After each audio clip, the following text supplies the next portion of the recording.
Students, welcome to 5th standard science class. I am Radha. I am going to teach about airborne diseases. Those are watching first time, please watch my previous video. Then only you can understand this topic.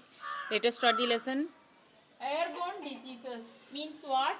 காற்றின் மூலம் பரவும் நோய்கள். Okay. What is airborne diseases? Diseases which are caused by microorganisms and communicated through air are called airborne diseases. Micro ஆர்கானிசம்னா நுண்ணுயிரிகள். Okay, நுண்ணுயிரிகள் மூலம் உருவாக்கப்பட்டு பின்னர் காற்றின் மூலம் மனிதர்களுக்கு பரவும் நோய்கள் தான் என்ன அப்படின்னா ஏர்போர்ன் டிசீசஸ், காற்றின் மூலம் பரவும் நோய்கள். Okay, the microorganism which cause airborne diseases are bacteria, virus and fungi. Bacteria மூலமும் வைரஸ் மூலமும் ஃபங்கை மூலமும் காற்றின் மூலம் நோய் பரவுகிறது. Okay, first one, diseases caused by bacteria. Bacteria மூலம் பரவும் நோய்கள்.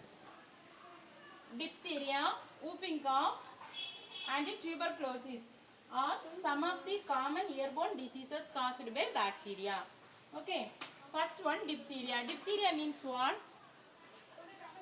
தொண்டை அடைப்பான். It is caused by the bacteria Corynebacterium diphtheria. இது எந்த பாக்டீரியாவால் உருவாகிறது? Corynebacterium diphtheria. It generally affects the upper respiratory tract and causes fever, sore throat and choking of air passage. Upper respiratory tract, that is nose and throat. மேல் சுவாச பாதையை பாதித்து மூக்கு, தொண்டை புண், மூச்சடைத்தல் போன்றவற்றை உருவாக்குகிறது. Okay, then second one, whooping cough. Whooping cough means what? கக்குவான் இருமல். Okay, it is caused by Bordetella pertussis. இது எந்த பாக்டீரியாவால் உருவாகிறது? Bordetella pertussis. It also affects the respiratory tract and causes mild fever. இது வந்து சுவாச பாதையை வந்து அஃபெக்ட் பண்ணுது. then mild fever. Mild fever means லேசான காய்ச்சல், இருமல் போன்றவற்றை உருவாக்குகிறது. Okay, then tuberculosis. Tuberculosis means காசநோய். It is caused by the bacteria Microbacterium tuberculosis. இது எந்த பாக்டீரியாவால் உருவாகிறது? Microbacterium tuberculosis. When we breathe, the bacteria present in the air gets into the lungs and affect it. நம்ம வந்து சுவாசிக்கும் போது காற்றுடன் bacteria என்ன செய்கிறது? கலந்து நம்முடைய லங்ஸை என்ன செய்கிறது? பாதிப்படைய செய்கிறது. Okay, infected person has to be treated with anti-tubercular drugs for a period of 6 months to 1 year. இந்த நோய் வந்து பாதித்த மனிதன் பர்சன் என்ன செய்ய வேண்டும்? ஆன்டி டியூபர்குலர் ட்ரக்ஸ் வந்து எடுத்துக்கொள்ள வேண்டும். காச நோய் மருந்து எடுத்துக்கொள்ள வேண்டும். ஓகே, எந்த பீரியட் வரை எடுத்துக்கொள்ள வேண்டும்? 6 months to 1 year. 6 மாதம் முதல் 1 வருஷம் வரை எடுத்துக்கொள்ள வேண்டும். Okay, national TB control program was started in 1962. தேசிய காசநோய் கட்டுப்பாட்டு திட்டம் 1962ல வந்து உருவாக்கப்பட்டது. Okay, then World Tuberculosis Day is observed on 24th March. ஒவ்வொரு ஆண்டும் 24th March அன்று World Tuberculosis Day, உலக காசநோய் ஒழிப்பு தினம் அனுசரிக்கப்பட்டது. Second one, diseases caused by virus. Virus மூலம் பரவும் நோய்கள்.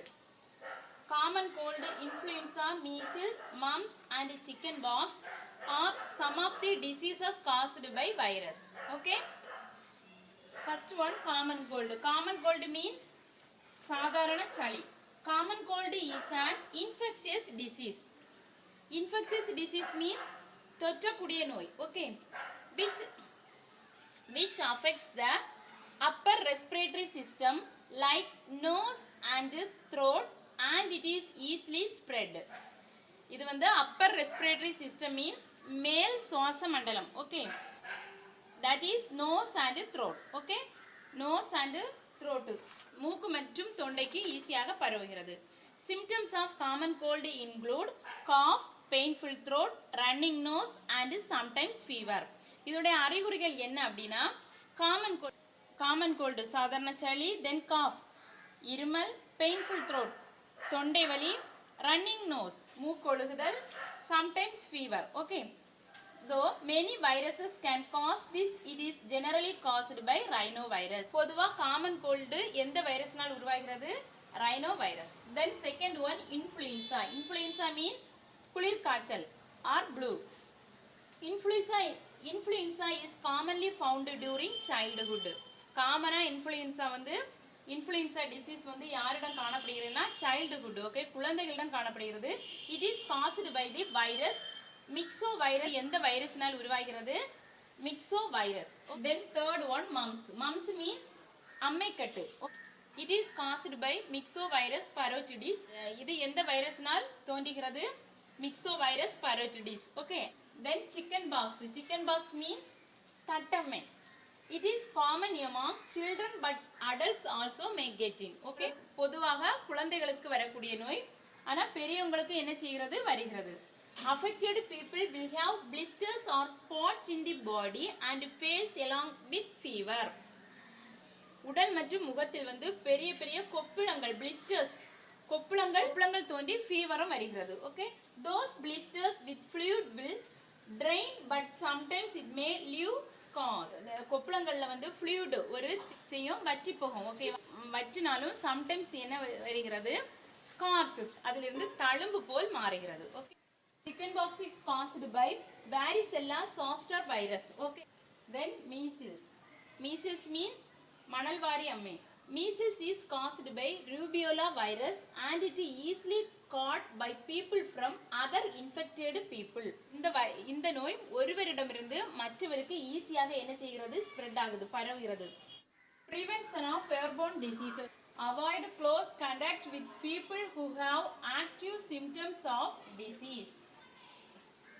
நோய்க்கான அறிகுறி உள்ளவரிடம் நெருங்கி பழகக்கூடாது. Okay, then maintain personal hygiene. தன் சுத்தம் பேண வேண்டும். Keep the patient in complete isolation.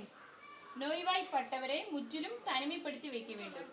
Then cover the nose and mouth while sneezing or coughing. இருமல் மற்றும் தும்மல் வரும்போது என்ன செய்ய வேண்டும்? மூடிக்கொள்ள வேண்டும். Okay, then wash our hands thoroughly. நம்முடைய கைகளை சரியாக சுத்தம் செய்ய வேண்டும். Timely vaccination can prevent the diseases. சரியான நேரத்தில் தடுப்பூசி போட்டுக்கொள்வதன் மூலம் இந்த நோயினை என்ன செய்யலாம்? தடுக்கலாம். These are prevention of airborne diseases. Okay, students, this is the last topic of the lesson. Thank you.